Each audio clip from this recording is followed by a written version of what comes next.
Okay, welcome in. If you are here now, welcome. And if you are watching this at a later time, I invite you to what we always do. If you're new here, what we do is I invite you to take some slow time to, if it's safe for you to even close your eyes and just take a few deep cleansing breaths. I don't know how much you've worked with your breath, but our breath is pretty fantastic because it's free, it's always with us, and it is so powerful when we are willing to baby step into slow time and just be with ourselves and our breath. Because when we do that, we're present. You can't breathe in the past. You can't breathe in the future. You can only breathe now. So when you bring your attention to your breath, guess what?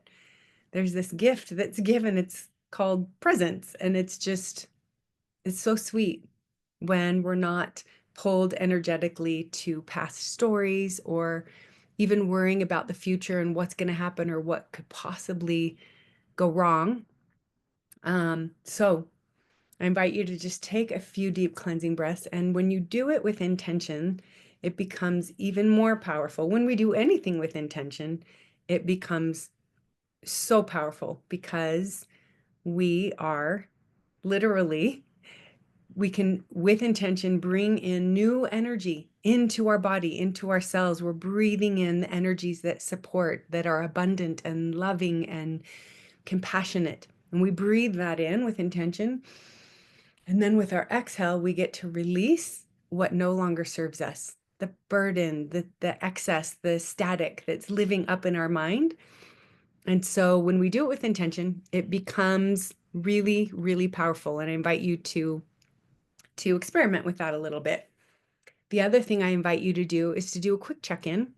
Um, Instead of saying, I am anxious or I am excited, um, I like saying there is. It's just observing what is right now in the moment that's moving through you because things come just like weather. We're part of nature. We're not in nature. We are nature. And when we watch weather, it always is coming and going. It doesn't come and stay. Thank goodness, right? The snow doesn't stay forever. The heat doesn't stay forever. And neither do our emotions. But we are here to feel our emotions because that is how we gather wisdom. We gather our wisdom from allowing ourselves to actually feel. Um, so, okay, I am excited about what I want to speak to today because yesterday I heard something when I was at Qigong. So I don't know if any of you are familiar with Qigong. Um, and by the way, I'm calling this session, if I'm going to call it anything, How to Transform Your Reality. And so stay with me because um, there's a few little simple things that kind of came up when I was at Qigong. And so I thought, oh, this is what I'm going to speak to tomorrow. So here we go. Um, there I was in Qigong. So this, I wanted to just really quickly talk about Qigong. I'd heard of Qigong and Tai Chi, but I'd never actually participated in it until I moved back here to Salt Lake. And I met someone who invited me into this community of people that offers free Qigong twice a week. And so I've been going since November of last year. And it's such a beautiful practice. It's different than Tai Chi. Apparently, it's more ancient, but it's literally with intention, moving energies, the energy of the earth, like scooping that energy from Gaia, from Mother Earth, that yin, feminine energy, and bringing it up, breathing it in, right? And then breathing from the heavens, which is a more masculine energy, bringing that down and moving it. And it's what I've always done when I've sat in meditation, but now in Qigong, I can do it with all these other people. And it's so beautiful because it's very personal as I close my eyes and yet I open them and there's 20 or 30 people in a room with me and then it becomes collective. Everyone is moving that beautiful life force energy, the chi, the prana, life force energy through their own bodies and then out. And we're all receiving and giving, and it's just very beautiful. So I speak to this because if you ever have an opportunity to go to Qigong, please do, because it's an intentional way to move your breath and the energy, which remember, everything is energy.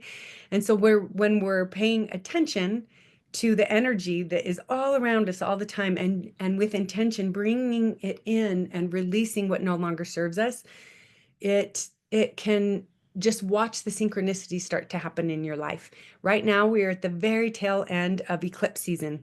Tonight is the new moon, the blue moon, and in Virgo, and it is all about releasing, becoming very still in order to be able to turn in and tune in to what feels old, what isn't working, whether it's in a relationship or a job or life, what isn't working, what feels off, and am I willing to let that go so I can allow something new to enter in? And with intention, you get to release it from your thoughts, your energy. It's not pulling you back to the past and keeping you stuck. So what I heard in Qigong, that was a very long circuitous message there about Qigong, but it has become such a dear, honored part of my life. If you ever get a chance to weave that into your own flow of your life, it would be really helpful, I think, for everyone. Okay, so what I heard yesterday was this idea. If we don't like something, if we don't like it, and it fill in the blank, if we don't like a blank, go ahead and reorganize it and bring it back into harmony. And I was like, as I was sitting there, this is the leader of, his name is Scott. He's the guy who does it for free, a couple days a week. And he just has this way of speaking so subtly. He doesn't do a lot of talking, but when he mentioned that, it just resonated as such truth. If we believe that we are that powerful to be able to reorganize the energy of something that doesn't feel right, it feels sticky, or we're resisting it in some way, the energy of resistance, like, I don't like that, I'm going to resist that, I'm going to avoid it, dismiss it, push it out of my life, or numb out in any way, we are literally staying in the loop. And repetition is not evolution. So the more we are repeating the same behaviors, the same thoughts, the same numbing out, whatever that looks like for you, is how you don't evolve. But if you know, oh my gosh, I can choose love instead of fear, I can choose compassion and abundance for myself and everyone in my life, everything in my life, I can reorganize it. This is alchemy. It's transformation. It's to take energy that exists in a way that just is. It just is that way. And to fight against it will keep it exactly the way that it is. And I've said this before, Einstein has said you cannot solve a problem from the same consciousness or awareness or energy that it was created. So if things are not to your liking, guess what? That is good news, because energetically, you get to be the one to reorganize it. And it doesn't happen outside of you. It's not something that you're going to gather in and be like, okay, I need you to do this and this needs to happen here. No, what I'm saying is, you stand in front of what is. When you're really present, it becomes easier. When you're slowed down, you're breathing, the sacred pause. We've talked about this. It's giving a little bit of spaciousness to what is and your reaction to it. Now, with intention, you're like, oh, I do not like this. How can I reorganize this energy? Because I know I can. Because I know I'm safe. I trust myself to be able to reorganize this. Because there's always a solution. And the solution is love. Literally, how can I stand in front of this and be more compassionate? How can I bring compassion to this person, this experience, this situation, instead of my ego getting in the way and trying to defend or protect myself from this thing I'm not liking. Does that make sense? If any of you have questions or want to put anything in the chat, please do, because I love to answer questions if you have any. If you have any experience with this, I also would love to hear about that because it's why we're here. We are souls that are free. We are whole. We are not broken. We don't need to heal. But as humans, we have the human condition is coming and being born into the experience of what we're not in order to remember what we are, which is alchemists. We're evolved souls having this heavenly, no, I'm sorry. We can make it heavenly if we want to. We're having a human experience. And guess what? What I just said about heaven, and I guess it's opposite would be hell. Those two states of being do exist already in our minds. We can reorganize what we aren't comfortable with and get in right relationship with it, being like, oh, this is the way that this is. How can I be more soft? How can I go to the edge of my uncomfortability and soften just a little bit around the edges of what feels really uncomfortable and still be okay? Because when you do that and you create a softening, you're opening up energetically, literally, you're opening up your body, your mind, your energetic body to receive more abundance, more love. So now you're that sacred pause, that timeout before you react, you get to choose now your response and you get to choose it with intention and you get to choose it with love instead of ego. So that is the invitation. If you don't like it, reorganize it and bring it back into harmony. That is it's so simple. It seems so simple, right? When I say it, like, are any of you laughing? Like, yeah, nice try. Or does any of this maybe resonate with you as a way to be able to transform your life? When you stop resisting what is, and you realize that you actually have the power to reorganize the energy of what is coming in and be in a new relationship with it. Maybe the first time you've never tried this before, but it's like my ego, I'm resisting. Oh, I can see how that's my ego trying to protect and preserve my identity as Noelle. And, but what is that identity? Is my soul, can my ego really get hurt? It's fighting for it all. Our ego isn't something to kill. It's something to make an alliance with so it can start to work with you instead of against you. Our ego always has a good intention. It's trying to protect and preserve our personality, our identity, how we show ourselves as humans in this life. But when we understand that's what it's trying to do, it's trying to preserve, it's almost like a wall. It's a wall that we used when we were young as children in order to have our needs met and feel safe. But as we come out of childhood and start to adult, we start to see that nobody else is in charge of our emotions. Only we can be in charge. Nobody can make us feel a certain way.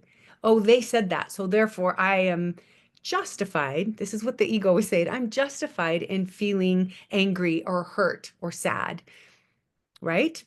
But that's the ego because love would say, ah, I can see with the lens of compassion. This is the third eye chakra, which is I see. And what it means is I see truth through the lens of love and compassion. This person is in pain. Of course they're saying that because there's a war in here, and so the war is projecting out onto everything and everyone around them. Does that make more sense?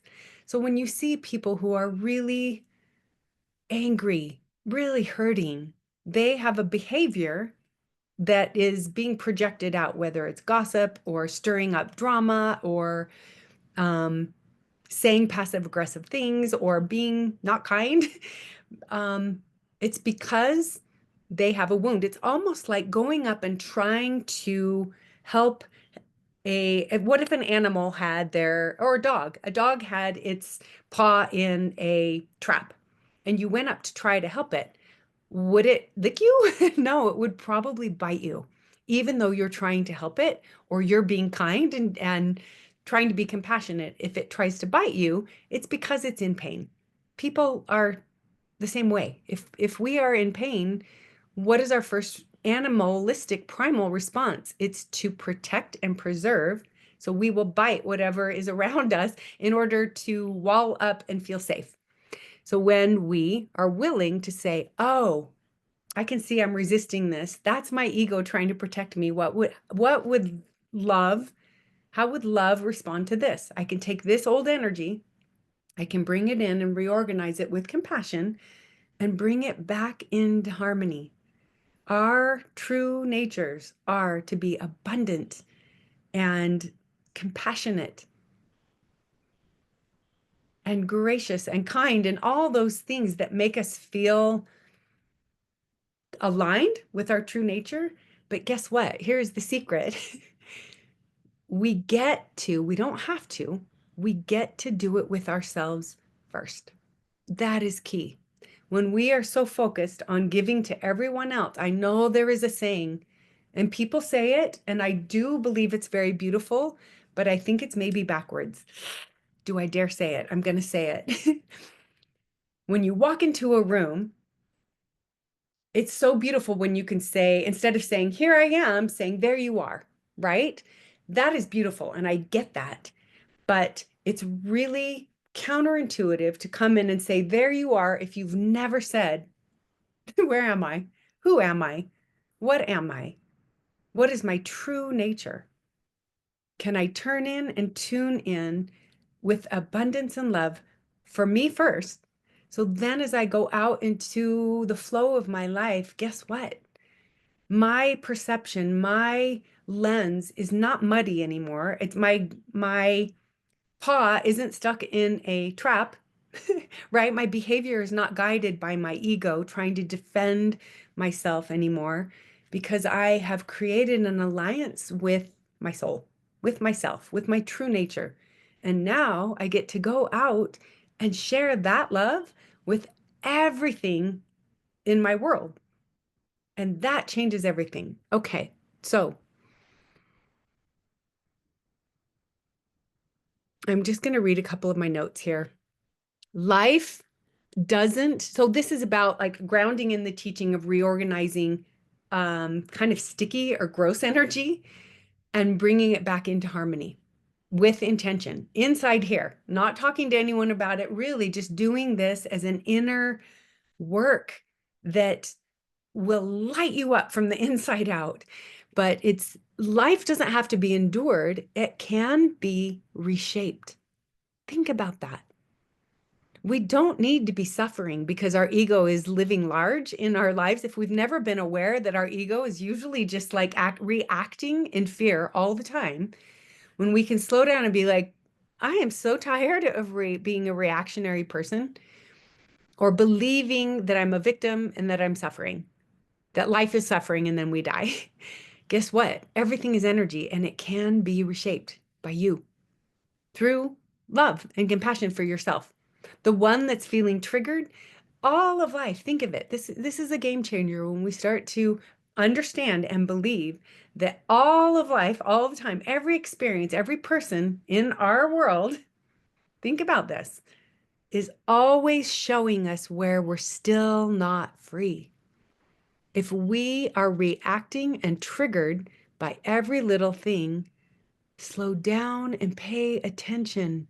It's all of life, God, source, the spirit, whatever you want to call it, trying to communicate with you, saying, "How does it feel in your body to react all day long, to be in your mind, believing that you are someone who suffers? How does that feel?" And I will show you in a mirror over and over what's living in here, that energy that's coming out, and I will keep presenting it back to you until you finally say, I don't have to suffer. I can live with love. I can love myself enough that everything becomes lovely. Okay, every moment offers a choice. Will I feed fear, my ego, or realign, come back into harmony with my truest nature, which is love? Harmony does not exist outside of us. You can't sit and meditate and think that with a guru or go to retreats or even listen to me or whatever and think, oh, those are my answers. There's the harmony. It happens. It's a frequency, and it's the frequency that we cultivate. Remember, we talked about tending to our garden. What does your inner garden even look like? What would you love it to look like? Your inner realm. Is it a paradise, or is it like an arid desert that is seeking like just the dew, some moisture, some nourishment? When was the last time you sat in some stillness and nourished your inner realm? That's where harmony is cultivated, right here. And it isn't something outside, it's a frequency of stillness and observation and compassion that we bring to ourselves, and then we get to bring it to any situation. One of the three core wounds that I work with people, that we all have them. If we're human, we all have them. The three top ones are I am unsafe. And if I am unsafe, the world is unsafe, by the way. I am unworthy. Like I don't deserve love, or I don't deserve good things happening to me, whether it's through wealth, like money. And wealth is everything. It's not, can you be wealthy in your health? Wealth is a state of mind. It's abundance. And abundance isn't having more things. Abundance is having enough for your needs and then a little bit more. And you know that the universe, that God, source is always providing. You don't live in fear or lack. You're living in abundance because you know you are part of everything, and it's always serving you and guiding you. Okay. The third one is I am incapable. That would be self-doubt, living in an identity that I can't do that. They can do that. Oh, look at them do that. And now you're judging others for doing it, or judging yourself for not being able to do certain things. Can you see how these three lies, they're errors in thinking, and we all came to believe a version of that when we were younger. We all just did as humans. And there's no shame in it because it's why we came here as humans. But when we repeat the thoughts, pay attention. Like if you had to identify your I am statements, what would they be? Would they be something near that? Like I don't matter, or the world isn't safe, or even I am bad. But when we're repeating, I'm speaking now to repetition is not evolution. When we're repeating the same thoughts, the same cycles, the same reactions, we're living in yesterday's loop and projecting fear into tomorrow, and we're not present. So true evolution is stepping out of the repetition and into presence, being here now, choosing love instead of ego. When I finally left my marriage 9 years ago, I kept repeating an old story that I had no idea I had been living in. This is the thing. Our I am statements that are not true, they're so subtle. They're living in our subconscious. We aren't aware that they're keeping us repeating loops until we finally become aware. So I love that you are here. If you are here and you are listening to this, it means you are aware. Congratulations. You are becoming more aware. You have a desire. That desire lives in you to become more aware so you can be more free in your life on all the levels. You get to have more sovereignty, more freedom, more liberation from suffering and living in your ego and living in repeating loops. So my old story was I have been betrayed. I am broken and I am unsafe. So when I'm walking around believing that about myself, but I don't know that I'm believing it, I promise you, there was a lot of suffering, but I couldn't understand why. I would blame everyone outside of me. This man did this, or this happened, so therefore I've been betrayed, and I am broken. Look at all the time. Why did I stay so long in that marriage? You know, of course, I had 6 kids, and it's so complicated and layered. Nobody can ever look at someone's life and be like, "Oh, they should have done." No, we're always right where we're supposed to be, because the lessons that I was learning in that container. Maybe. Yeah, I know there's just infinite possibilities of realities. Maybe I could have learned those lessons in another way. I have no idea. It happened, and I'm so grateful it happened the way that it did, because that was what cracked me open and got me to slow down and finally say, I don't want to suffer. I don't want to live like this. That's gross. It's really gross. And I don't want to suffer. I want to have joy. Men are that they might have joy. We are here to experience all of our emotions and still be in joy, knowing that our emotions are how we gather our wisdom. So I started to choose to be more aware of what is it that I don't like about my life. And I started to become more aware because I slowed down and I started meditating. For me, that's what really worked. And it doesn't have to be that for everyone. You just being here and bringing more awareness and more intention into your days as you go in back into the flow of your life, that is enough. You don't have to become a great meditator. It's just bringing awareness to every now moment. What are you choosing? How are you choosing to live? From your ego or from your heart? So, as I started to reorganize my inner world back to my true nature, which is harmony, which is alignment with all that is. It's being more at one with God than I ever had been when I was living believing that I was broken and betrayed and unsafe. And so bringing that harmony, like tapping into that over and over, the harmony and the love that lives here inside of me, I started to feel safer because I knew I wasn't going to dismiss those feelings anymore and start to be robotic and shut down and numbed out. I started to be willing to stay and feel my feelings and know that I could trust myself to stay and that I was safe to stay with my emotions and that I was worthy to receive abundance from myself and from all that is. And I started to believe in myself more, that I was capable, that I could go back to school and start my life over and get a degree in something that really called to me, it spoke to me.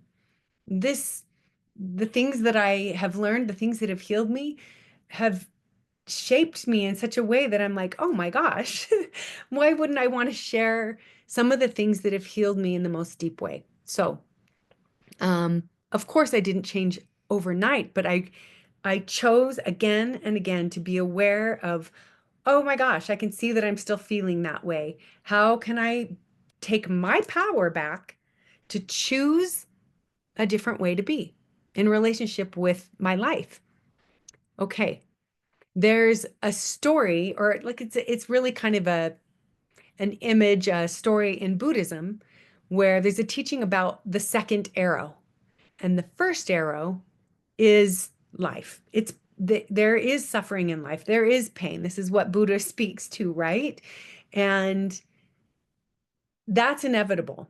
We are here to experience what we would call suffering, but it is still love because it's part of our curriculum to experience what we're not in order to remember what we are, what our true nature is.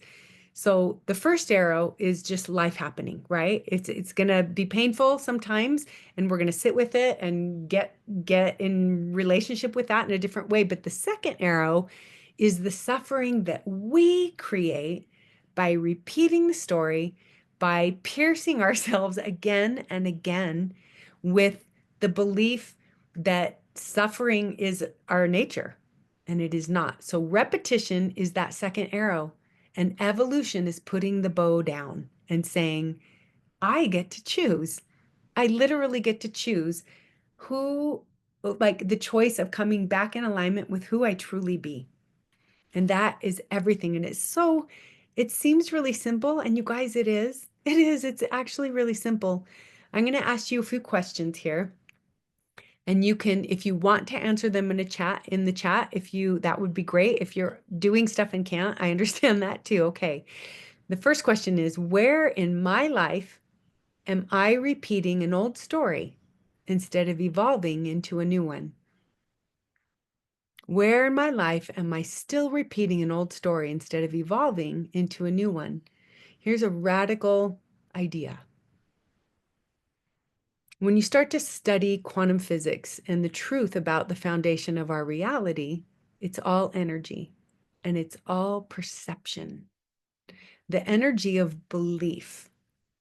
Our lived experiences can only be lived and experienced according to what each person is going to have their own reality, right?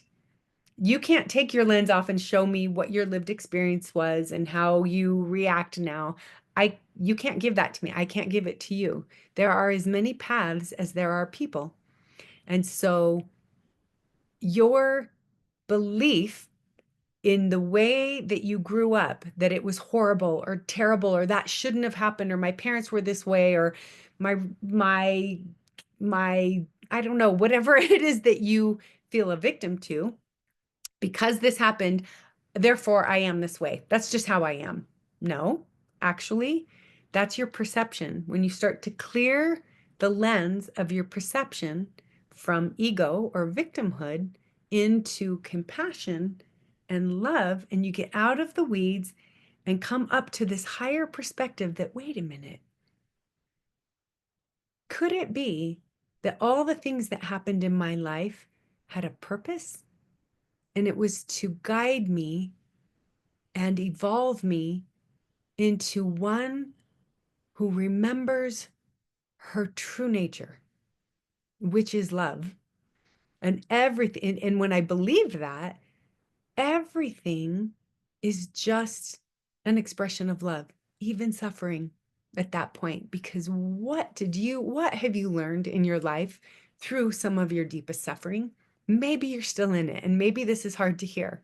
But if you have felt like a victim of certain circumstances in your life from the past, I invite you to slow down and turn towards that part of you that ever felt victimized, violated, unseen, misunderstood, whatever that is, and have compassion for that version of you so she can come back into harmony with your true nature. And it's not saying, oh, I'm just going to give meaning to this and therefore life will just be great. That's spiritually bypassing. It's not actually allowing yourself to be aware of what was, honor it, honor the version of you that lived through it. It's you. You know how it felt because it's you. And take it in your arms and give compassion to it and bring it back home to the center of your heart. So now you're more, all those fractured parts of you that have felt like a victim and living in ego get to come home into alignment with love and harmony and stop pulling you energetically back there. You literally can rewrite your story if you believe you can. And now you're going to live in the energy of, you know what? That happened, but that was my past. Now I'm choosing a new way to be. And I am able to do that because I actually lived through some stuff. That makes you a warrior. It makes you courageous. It makes you more aligned and in harmony because you're human. Does that make sense? Okay, another question. What part of my reality feels out of harmony right now? And how might I be able to reorganize it with the power of love that exists here? I'm going to say this again. I think sometimes I've said it a lot, but I'm going to say it again. When you first, if you're in a partnership or if you've ever been in a relationship, or even if you've had like really loving relationships at some time in your life, or even for a pet or an animal, when you are first in it, it's like exponential, right? It feels, and then it deepens and grows in all these different ways. But when you first meet someone, you fall in love. What is really happening? We with the well like our culture in movies and the overculture of humanity says, oh, they made you feel this way. And I know more and more people are talking about this. You probably have heard this, but really the energy, everything's neutral, everything's a mirror, even the people we are in relationships with, and they are showing us, remember, where we're still not free. So when we feel that depth of love, guess what? It doesn't, it's not that it exists in them and we're feeling that. It's that they are reflecting back to us the neutrality. If they're really clear, they will reflect back to us the love that we are feeling towards them is actually the love that exists in us already, or we wouldn't be able to feel it.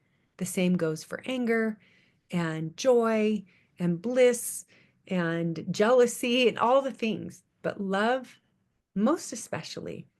But we will assign it to them. Oh, they made me feel this way. No, they're just a clearer mirror that is reflecting back to you the love that already exists in you. I want you to think about that because it's very beautiful, because it can take your breath away when you're like, oh my goodness, they're reflecting what exists in me. That feeling, I can feel that for me too. And then you start to wonder, why haven't I been giving that love to me? Why have I not been showing up as the most tender lover for me? Saying all the things that I would want someone else to say to me. Can I say those to me? When I listen to a love song, do I think about someone else, or can I insert myself, my name, my energy into that love song and sing it with conviction that I am the one that will never leave me, that I am the one that wants to be tender. I am the one who notices how I feel when I'm in love with myself and how it changes everything. It changes this lens, it changes your perception of all of life when you pour love into yourself first. Okay. And which of the three lies, the errors in thinking, I am unsafe, I am unworthy, I am incapable, or any other version of that, which version of that still echoes in you? What new truth am I ready to embody instead? This is where you rewrite, you reorganize the energy of your past, and you bring it into harmony with who you be now, who you truly be. And it isn't that past version. And that's where your power lies. When I talk about empowering women, I don't talk about coming out with a fist and saying, I am woman, hear me roar. No, it's actually the opposite of that. That is what is going to save our world. It's going to be, I believe, the feminine, conscious feminine energy rising up, empowered with the power of not ego, but of love. And it's going to bring harmony back to what has felt not harmonious. And if harmony were my natural state, this is the last question, what would I choose differently today? Like if harmony were just, and peace and joy were my natural state of being, what would I choose to do differently today? How would I show up? Instead of being reactionary, could I be more compassionate? First and foremost, with me, with myself. Okay. If you have any thoughts on this, the things that I've said, I would love to hear in your comments. If you want to ask me any questions, if there's anything, even not about this, even if it's something completely different than what I was just speaking to, if you want any support with anything that's moving through you right now, I'm here. That's what I offer in these spaces. I want to keep this under an hour. So we have like 14 minutes left. If anyone would like to come forward and share, or is seeking some sort of, like if there's a roadblock or a challenge, something that feels a little sticky in your life, how can I help you kind of become aware of? So what I work with is subconscious freedom, and it's being able to identify these I call them limiting beliefs. They're beliefs, things that we came to believe about ourselves that are limiting, that are not true before we knew better. This is when we were so young. It's before we knew better than to ask, like, wait, is that true that I'm not safe? Or is it true that I'm unworthy? When we're young, these thoughts become our reality, and then we stay living in them. And when I say this, it shapes our whole reality. That's why there are as many paths as there are people, because everyone has their own lived experience and what they're seeing, that we live in a holographic world energetically. Quantum physics, when you go study the holographic theory, it's very fascinating because you realize everyone has their personal reality, their personal truth, and their experience. It's the observer effect. When you look at energy, the energy you're looking at will respond to the energy that's observing it. So our agency is really individual when we think about it. Everybody keeps their free will among this holographic theory that we're all experiencing a different reality. So my reality from my lived experience is going to be very different than anyone else's. So, but the truth, the capital T truth, is that everything is love. That's the most powerful force. It's the thing that holds everything together. And yes, it also allows suffering, because suffering is a curriculum in the school of love. And it's not meant to break us, it's meant to bring us back home to our remembering of what we truly be. If you were to think of a mantra or something, um, this is the power of trusting yourself when you start to say, I am safe, I am worthy, I'm capable, I'm choosing harmony, I'm choosing love. Like to repeat this, like, show me, universe, or show me God, whatever, however you want to speak to it, show me source, how much more beautiful my life can be, all of life can be. Help me to see with the lens of love and compassion. Katie says, how do you start to feel safe and capable after years of believing the opposite and at a rate that is believable to your nervous system? Okay, so this is what's interesting about our subconscious beliefs. When we bring attention to them and we bring them out of the shadow and start to shine a light on it with our awareness, because our consciousness is light. And the more aware and open you are, consciousness opens, more light gets in. So, yes, if you have to crack open to let more light in, you're becoming more conscious. So, Katie, I know some of your experiences. I don't know them all, but the shifting of the belief starts when you start to turn towards it. And I know you're doing that. And I know you have been doing that. But it starts with belief. Right now, I can see through your words and feel the energy of them. How do I start to feel safe and capable after years of believing the opposite? That is the crux of it. You came to believe that before you knew better. And there's no shame in that, because that's part of our human experience. It's how can you take back your power from your subconscious and make it more conscious. This identity. So if an identity is literally, if you can think of an identity as, I guess, just a lens. Let's think of it like that. An identity is a lens. I'm wearing right now, if I took on these, okay, let's see. I'm putting on some new glasses here. These are the lens of I am not enough. I don't matter. And everything I am seeing in my reality is reflecting back to me what I believe to be true. But I sometimes don't even know that I believe it because it's subconscious. That's why it's so tricky. It's persuasive and persistent, this lens. It's like saying to a fish, you're living in water. And they're like, what are you talking about? I'm just here. They've never known anything different. So they don't understand what it would be like to take this off and put this. And this is a lens of compassion and awareness and abundance. But I believe when I have this on, I believe that I don't matter. And everything in my world is showing me that. It's literally a guide. It's showing me, it's communicating to me, how does it feel to live in a world, in a reality where you don't matter? How does that feel? Well, there's a lot of suffering. But if there's suffering, I must be believing a lie because my true nature isn't suffering.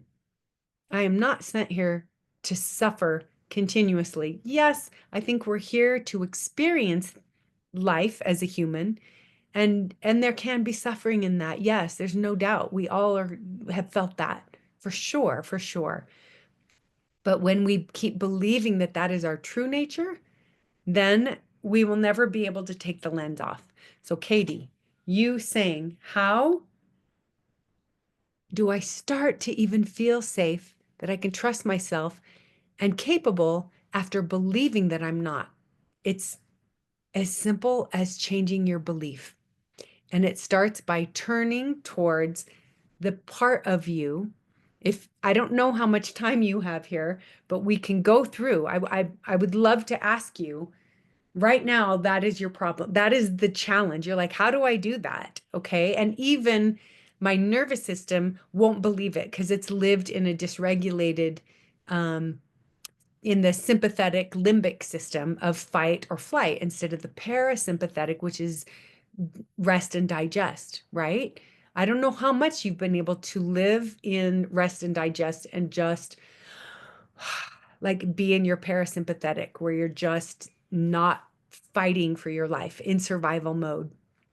But if you can think of, Katie, the first time that this feeling, so as you think about, I'm not safe and I'm not capable, how does that make you feel in your body?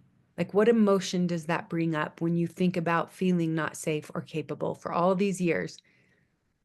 If you want to share in the chat, you can, or you can turn it. Okay, it closes you down.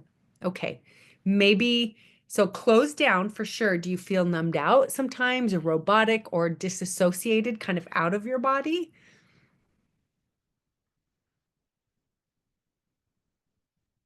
And my next question is, when was the first time you ever felt closed down? Like, can you remember? You don't need to go to the exact event, but I want you to think about, as close as you can get to the first time you ever felt that closing down, that kind of shutting down, because you believed, I can't do this and I'm not safe. And this is nothing in my life feels safe. I'm just going to take myself off chat because it's too Okay. hard to try to do Yeah, that. no, thank you. I appreciate So that. definitely as a child, and again, it's just that kind of shrinking, that need to kind of close the walls and protect myself. So it's a definite shutting down. Yes. Um, Okay. You can see it's almost like a wall, right? yes, yeah, Shutting down, and there's a wall that goes up because that wall of protection felt really safe for a child who didn't feel safe. And as kids, we don't know how to say, I'm not safe. It just, we feel it in our bodies, right, right? We feel unsafe and we don't feel capable.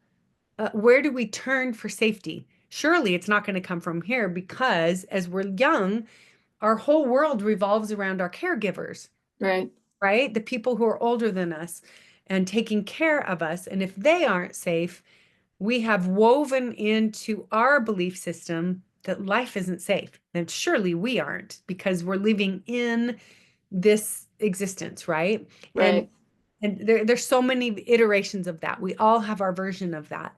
So you saying, I used to feel like this and it was unsafe. So my question for you is, that feeling, how, what is the I am statement that applies to you? Because a lot of people will say, I'm not good enough. And that is more general. It usually is something deeper than that. And it speaks to like one of the three things that we talked about, but it's not always. So I'm curious Hmm. if you could think of like, and trust right now, your subconscious is observing and is aware that you're talking to me right now. So trust, like if you want to ask the question, like, what is like the most, what feels like the most true belief, limiting belief that I ever believed in that shuts me down when I still go there energetically? My gut response kind of says that it's not safe to be who I really am. Okay.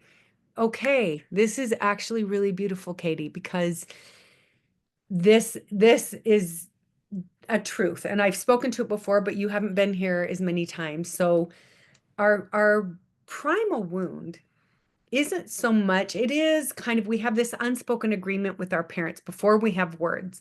Here we are, just a baby, and it's an unspoken agreement between this being, this little baby soul, and these adults. And it's like, if you will keep me safe and feed me and let me live in this home and be in this family and belong, I will become whatever version I believe you need me to be in order to keep this working, this symbiotic relationship. Does that make sense? So it's Yes. unspoken and it's kind of just known. It's innate in all of us as children that we will become the version we believe our parents, our caregivers, whatever, our teachers, our siblings, whatever, we believe they need us to be or want us to be. And so that primal wound isn't so much about our parents as much as we have agreed to be a version of what we're actually not authentically. Now we're a people pleaser, or we're a Mhm. perfectionist, or we are showing up in a way, we're reading the room and we're like, okay, I need to be this way with them and this way with them. And it is so exhausting because what we're coming to live in is an energy of inauthenticity. Somehow we have trained ourselves to believe that it's not safe to show up as Kate or Noelle or Brooke or Demi, like to actually show up and emote what we're actually feeling. If we're feeling angry or rage or sadness, is it safe to emote? And usually it wasn't, because our parents were raised by the silent generation, if they weren't the silent generation themselves. And so they didn't know how to tend to their own emotions, let alone their children's. But as kids, we don't know that. We think they are everything and that they are older, so they know everything. And it's not true. Just because someone has is older does not make them more wise. So you believing that I am not safe to show up as my authentic self is a theme that has run through your whole life. And now, can you tell me some other negative experiences that have happened in your life because you were living in the identity of, I'm not safe to be me? I don't even know who that is. I don't know what that would look like. Can you give me some experiences that you can think about in your life that are negative consequences of believing this limiting belief? I've played small, or I've stayed around where I've grown up thinking that I wouldn't be able to survive or do something or be something bigger on my own if I moved away, or Yes. that, I'm not capable of having that kind of a job or that kind of a life on my own. So I Oh, have played small. I have been the perfectionist. I have been the people pleaser. I have been the one to kind of be the helper. mhm. Um, yeah, Yeah, that's I've very clipped my own wings. I've clipped my wings. okay. Okay. So that initial wound really, and this is for all of us, not just you, Kate, that initial wound isn't so much about how it felt when your parents couldn't show up for you in all the ways that you would have wanted them to. And that just happens. And it happens for every one of us. We don't understand that our parents aren't perfect. They're human and they have their own trauma and they don't even know how to deal with it, usually, mostly. And so we're all just kind of figuring this out and it's meant to be that way. It's messy. It's messy, messy, and it seems chaotic, but there is a purpose in all of it. So you said, I clipped my own wings. That's really important because until we can own that that primal wound is our own betrayal of self, it's our own willingness to forfeit our authenticity in order to be, our sacred needs are to be seen, heard, and understood. So when we are trying to have those needs met as children, we will become whatever version we believe they need us to be in order to still belong. So the primal, you said, I cut my wings. Have you ever been able to go and give compassion to the version of you that clipped her wings? I haven't, because I maybe haven't even been aware of that's what happened, so. Okay, so this is when I was speaking to like compassion, seeing things through the lens of truth, which is love and compassion, to see that version of you, Kate. Do you know how old she is when you think about her just starting to feel closed down, that something's wrong and I'm not safe? However that felt for you, is there an age that comes to your mind? It's gonna be like 3 or 4, so she's young, or So, maybe even younger as a yeah, newborn, like uh-huh. No. yeah. I think it's all it's I think it's all of that. Yes. It comes before speech. So when we are in our mother's womb, Hmm. from 7 months on in gestation, we are feeling vibrationally our mother's emotions. So if she was prone to depression, anxiety, anger, any of that, guess what?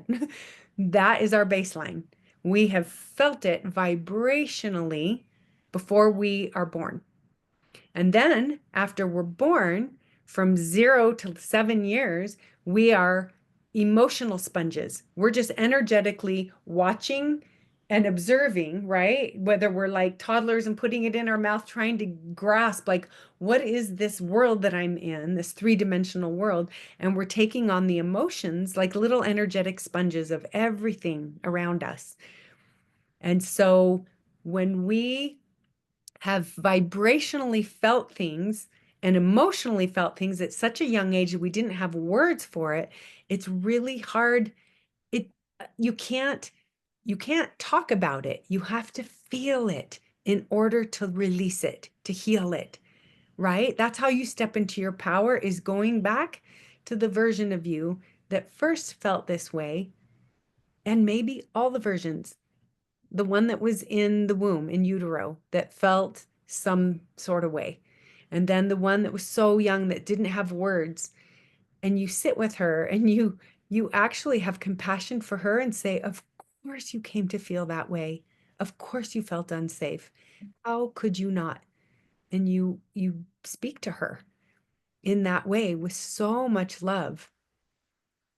There is no one else, Kate, that can know how you felt at all those Mm. different ages, but you know because you are her and you experienced it. You lived through feeling that way. So the recognition, the validation, the understanding, the compassion that we all hope that can come from someone else, whether it's in a relationship or whether it's a job or money or possessions, something to validate our ego, our existence, because we believe we're separate from, we come to believe when we're younger that we're separate from our true nature or from all that is. So, your experience having that, of course, you came to feel that way, but who is the only one who can actually understand you and what you experienced? Is it your mom or dad? No, it's me. It is Nobody else can be in my body and feel what I have felt. Yeah. nobody. And so that is the beginning of a really beautiful alliance with you. It's tuning in to the versions, energetic, past versions of you. And I'm going to remind you about quantum physics. Time is relative. We are living in a three-dimensional existence where it seems it's dense and it's linear, so it feels like past is here and future is here, but really it's all existing right now. It's all it's all happening right now. Our past and our future, all of it is right now. So our power lives now in being able to give compassion to the version of Kate that was so young and had experiences that felt really unsafe. And the only way she knew how to sit with that and be okay with that was to shut down, was to be more perfect or be the version, the yes girl, the helper, the pleaser, the one that cared more about other people's feelings than her own. And what she saw modeled and demonstrated was more of that, because that's what we were all doing. And our parents and our ancestors were kind of doing that. They were shut down. They didn't have the resources and the time to tend to themselves, let alone in a sane way, all the things around them.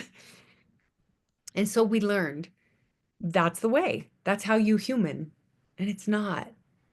So now you get to circle back around. What a gift to create an alliance with the only version that can never leave you. And it's you. Yeah. That version of you that's whole, Kate, she exists right now. She doesn't exist in a future time because all there is now. So when you think of aligning the energy of all the versions of you that felt shut down and unseen, can you imagine the wholest version of you is literally right now here cheering you on, saying, you are doing, you have done such an amazing job. Look at you. You're still here. You still exist. You're still, you show up at these things. I met you so randomly at a store and we started talking, and something, you had a desire in you. You wanted to be feeling the frequency of your wholeness rather than the thing you believed, which was unsafe. You believed you were unsafe, but you've always been safe. That version of you is whole and she's cheering you on. She's aware, she's you. She's like, oh, yeah, I remember feeling all that. And that's okay because we're whole. You have literally integrated and gave compassion and love and understanding and acceptance to all those dismissed, fractured versions of you from the past, and you bring them back to harmony, which is in your heart. It's like giving that compassion softens that, and it stops needing to believe that it was ever separate from your wholeness. So, Kate, if I were to ask you, what, there's some other ways, negative things that have played out in your life, I'm sure. What else is playing out now that still feels like living in that limiting, those limiting beliefs? Oh gosh. On my health stuff and not Hmm. really being able to move beyond that in a way that I want to, or being able to be financially independent or having just the ability to take care of myself like a grown up. Yeah, okay. Okay. Freedom, Yeah, freedom. self-reliance, sovereignty, right? That's Hmm. all, Hmm. it's what our soul is, and yet we came here to experience the not sovereignty and the not safety. So you know what that feels like now. You're like, Yeah. oh yeah, I've had some experience with that. So my question to you is, from this experiences that you've had in your life that have created a lot of suffering and a lot of um, shutting down, Hmm. and even somatic manifestation of emotional pain, right? Hmm. On so many levels. Can you maybe pull away, like get out of the weeds? And I know you can because I've spent enough time talking to you, and we've even talked before this started a little bit, that what what what have you gathered in wisdom and experience because all of that happened when you were younger. So if we're going to switch from the negative, like these are the Mhm. negative consequences, to what, who am I now? Who is Kate now? Because some of those things that you used to believe, those limiting beliefs that actually served you in some way because you are now a certain way and you maybe wouldn't have been that if those things hadn't have happened. I will say, and it sounds maybe a little cocky, but I am the strongest person I know. Hmm. Mm. I love that. I am the strongest person I know. Yeah. When you say I'm that, a tough cookie. You know, I really am. I'm stronger than I give myself credit for. yeah. Okay. Brooke says, thank you, Katie, for sharing. I don't know if you can see that in the chat. Yeah. You showing up in your vulnerability and speaking honestly, transparently with all of us, for yourself is really beautiful. I honor you. I thank you for showing up in this container and feeling safe enough to share. And I honor that you can see, I feel you when you say that. I am a tough cookie. Hmm. And I also invite you, like, how does it feel to like, yes, you're resilient. Yes, you've Hmm. made it through.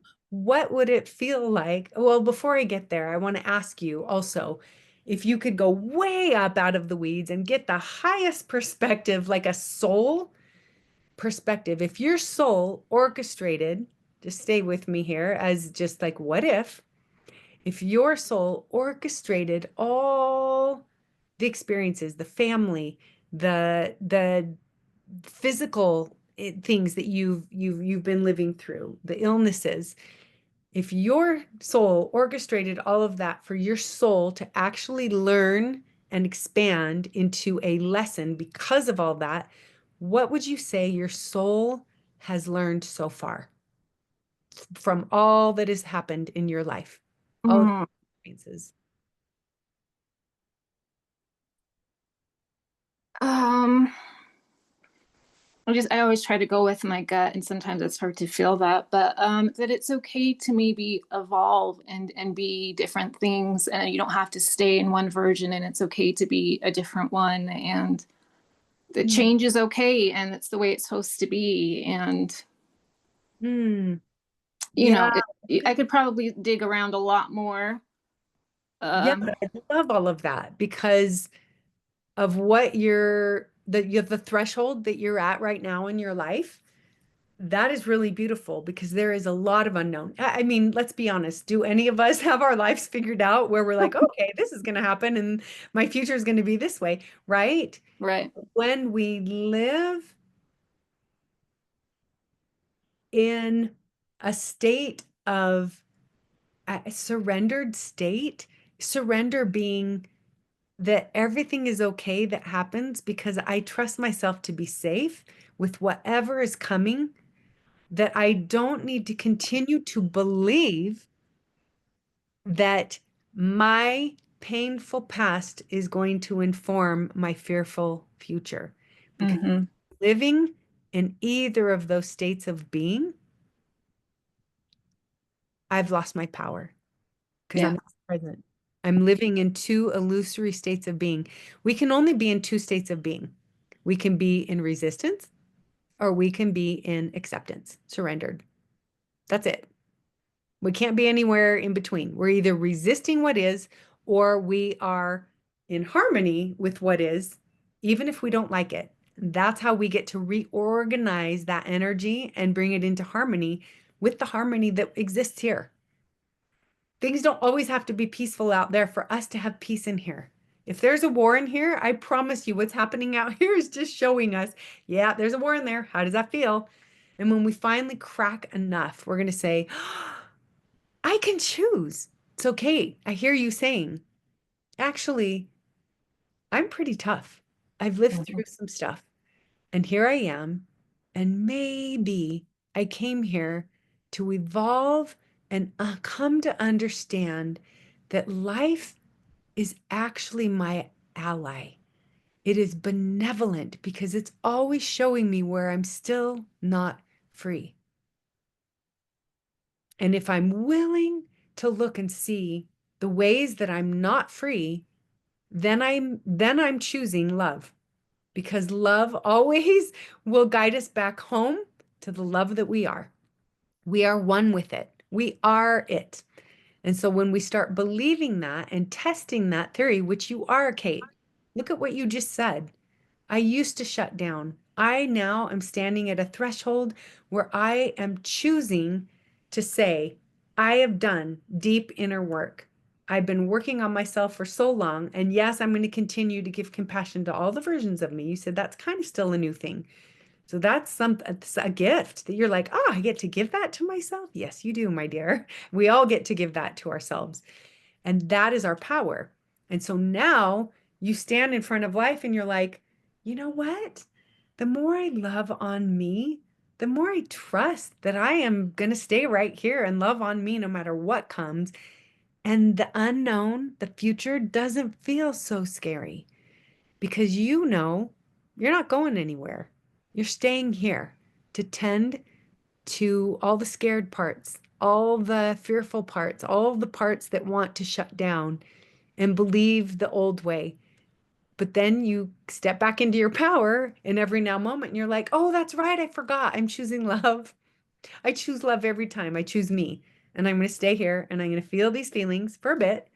Then I'm going to let them go and I'm going to keep loving on myself.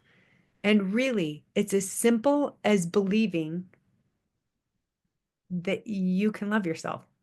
It's that simple. Can I stay? Can I be the one who stays? Can I be the one who sees? Can I be the one who tends to all the versions of me that are still scared, that are still Mhm. judging me? What do you think? Can you? Do you think you can? I think so. I want to try to believe that all versions and all sides of me that show up are okay. So all chapters of my life have been okay. This version's okay, instead of always trying to be like, we gotta fix, we gotta fix, we gotta Yes, fix. yes. Just more accepting instead of trying to, again, conform and contort myself into another version that feels more acceptable to someone else. Perfect. Kate, thank you for saying what you just said because that sums up everything. When we start to realize that our over efforting, our healing, we're literally resisting that we already are whole, right? Can you see there's when we're like frantically trying to do something, why? It's out of fear that we're still broken, that we haven't done, there's so much more healing. That energy keeps us stuck in the loop of believing that we are not whole already. When we tap into, we stop being energetically pulled to the past versions of us that ever believed we were not whole, we will stay repeating and not evolving, right? Repetition is not evolution. We said that at the beginning. But when you step into your power and you say, oh, when you notice, oh, I'm going back to fear. I'm going back to believing that I'm still broken, that I must do this or I must sign up for this and do these things. No, now I'm choosing to choose myself, love. And that's just sitting with me. It's not over efforted at all. It's actually sitting with what is and holding it, holding the version of you that keeps going back and not judging her, being like, of course, I've had a lot of momentum, believing that I'm this way. It doesn't just shift overnight, or it can, if you believe it can. It's the power of our belief. When you start believing in yourself, you'll start believing your words when you say, oh, I'm safe. You will believe those words because you're believing in yourself now. You can say the words, but if you don't believe them, energetically, they're not doing anything. It's the power of belief in ourselves to bring love to ourselves that starts to shift everything. And you said, how do I do it if I've believed for so many years? You do it in every now moment. We can talk about our past, we can talk about our future, but we can only talk about it now. There isn't a past. It's crazy when we think about time. We can only talk or think or try to work with the past versions of us now. That's where our power of love literally starts to change everything. It's because we're choosing now to choose love. And if we forgot, we choose again right now. It's that simple. You just keep choosing love again and again until, thank goodness for neuroplasticity and epigenetics, our brain can rewire from our choice to choose love over fear. The more you choose love, guess what's rewiring? Every time it's rewiring, rewiring, and it only takes a few weeks, literally. So you're like, how do I do that? For a few weeks, you stay aware as you can. Oh my gosh, I'm back in my thoughts. I'm choosing compassion. I'm choosing compassion for the version of me that keeps going back to the past. Of course, we're going to do that because we're humans. So much grace for that. And we come back to love, loving on ourselves, loving the version that keeps choosing the past again. Okay, love on her, show up for her, hug her, hold her, speak to her. She's a version of you that wants your attention, or she wouldn't be triggered. She wouldn't be going back to the past unless she was saying, can you please see me? Can you please hold me? Can you please talk to me? Like someone who loves me would talk to me. And nobody outside of you can do that but you. That is the truth. We are contained right here. We're living in our own reality. We're having all these relationships and all of these experiences that are showing us where we're still not free. Great. That's a gift.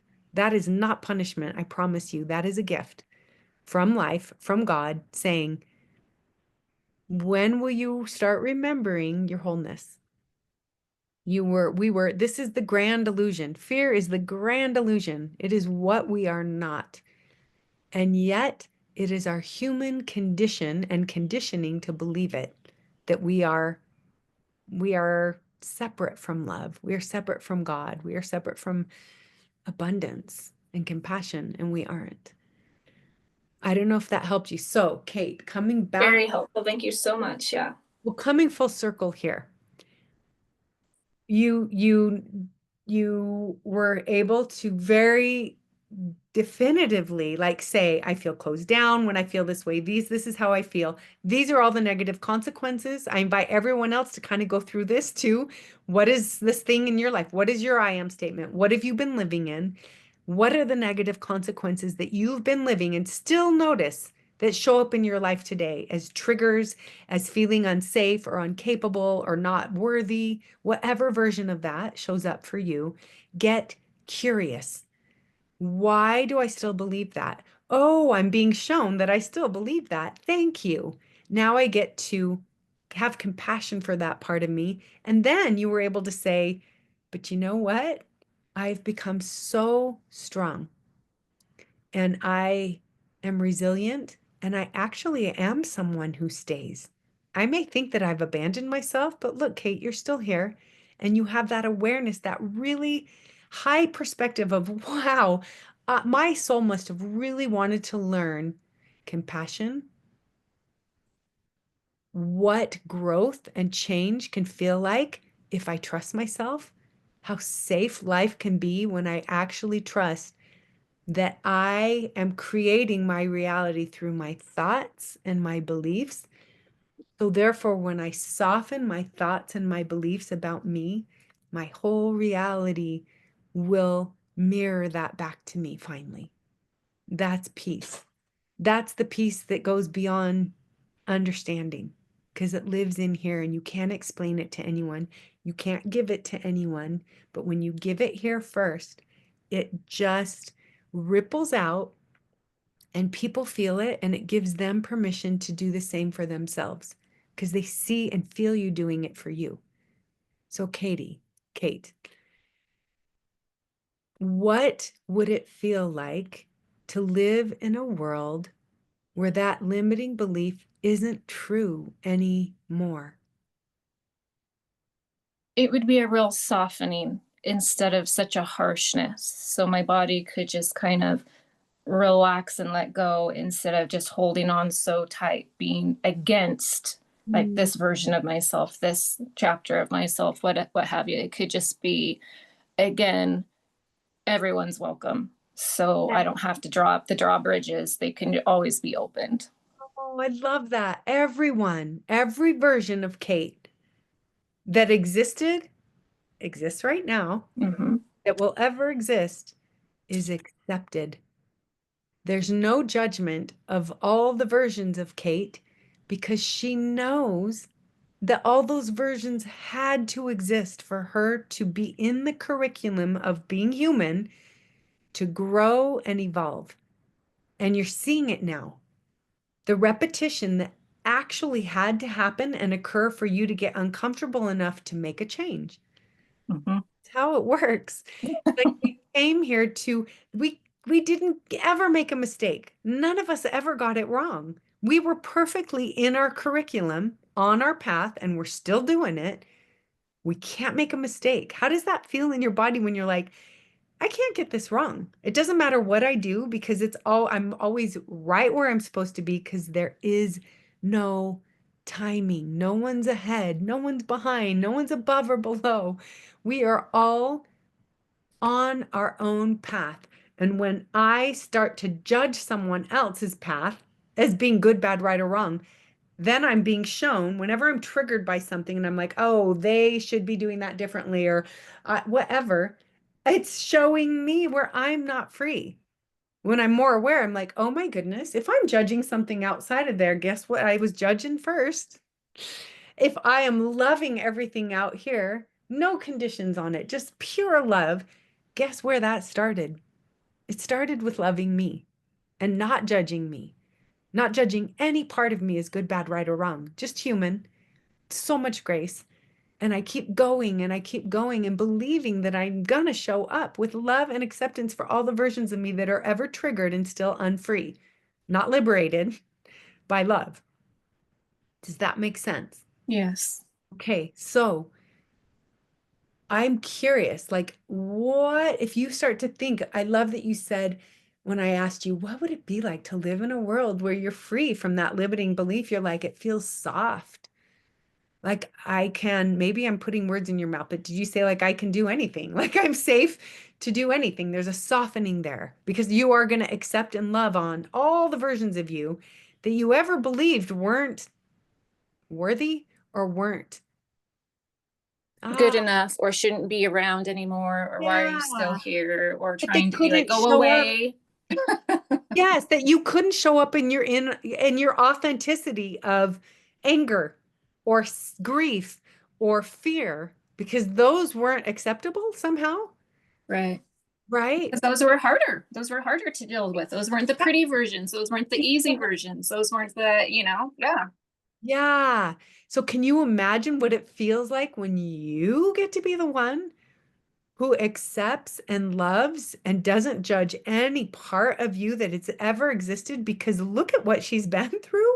Yeah. She took one for the team. She literally, let's Repeatedly. Yeah. honor her. Let's honor all the versions of us that made mistakes.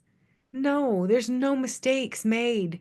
That's our curriculum. That's our lived experience and all the gathering of wisdom that we get to keep because we were the one who stayed, who felt it all, who shoved it down, who went numb, whatever mechanism or adaptation we took on to feel safe. Now we get to turn towards it and say, thank you. Thank you for doing that for me. Now I get to do something for you. And I'm going to accept you and I'm going to honor you and I'm going to say, thank you. Thank you for all that you lived through to get me to where I am now, because I'm going to be okay. Because now I believe in me.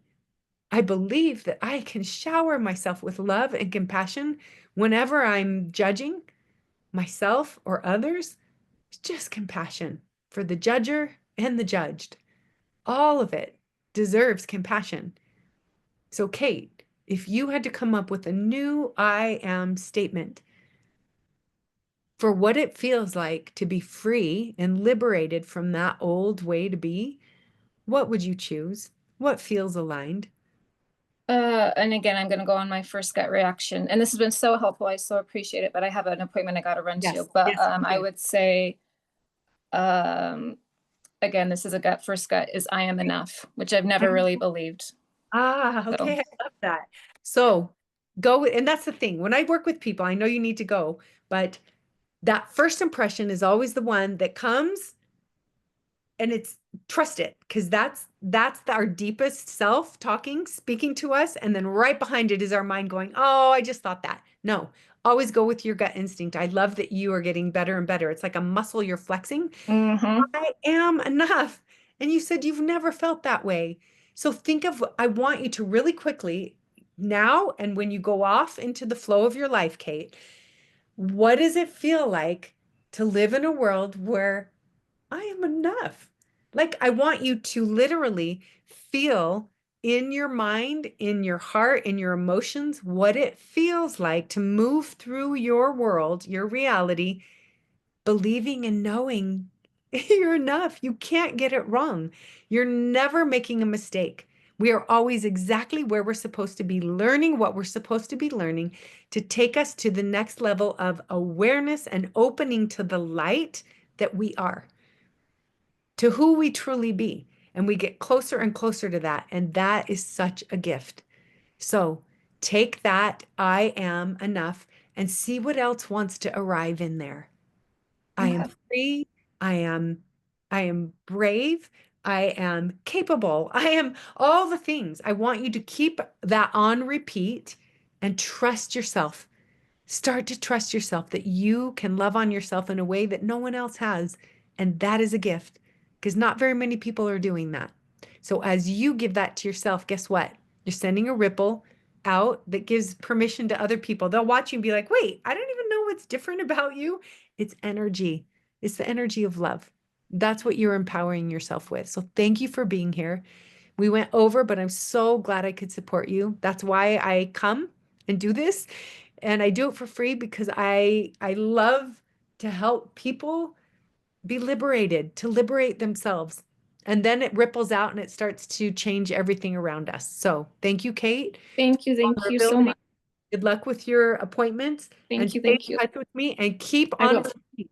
Keep changing it. It's fluid. Those I am statements will evolve as you continue to evolve, my dear. Thank you for being here Thank you today. so much. Okay.